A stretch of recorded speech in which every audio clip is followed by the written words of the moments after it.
क़ारिब लवाकीन के लिए कि अल्लाह ताला उन्हें सब्र जमील अता फरमाए। उन माओं को जिनके बेटे शहीद हो गए उनको अल्लाह ताला सब्र जमील अता फरमाए और जो जख्मी हैं उन्हें जल्द अल्लाह ताला सेहतयाब करे। और अपने मुल्क की बात करते हैं, अपने मुल्क की कौम की बात करते हैं।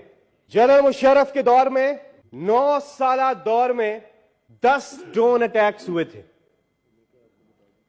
उसके बाद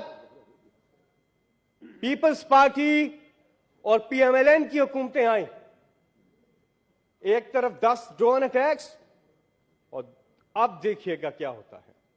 जब पीपल्स पार्टी और नून लीग की हुकूमत आई, एक के बाद दूसरी 400 ड्रोन अटैक्स हुए पाकिस्तान में और कोई आवाज नहीं उठी, कोई आवाज नहीं उठी। फिर इमरान खान की हुकूमत आती है, एक ड्रोन अटैक नहीं होता पाकिस्तान में, एक ड्रोन अटैक नहीं होता। आप अपने मुल्क के लिए खड़े होते हैं, आप आंखों में आंखें डाल के बात करते हैं कि हम एक अल्लाह और अल्लाह के सिवा किसी को सजदा नहीं करेंगे। ये पाकिस्तानी कौम गुलाम कौम नहीं है, ये हमें पोजीशन लेनी होगी। दियारे इश्क में अपना मकाम पैदा कर, नया जमाना नए सुबह शाम पैदा कर।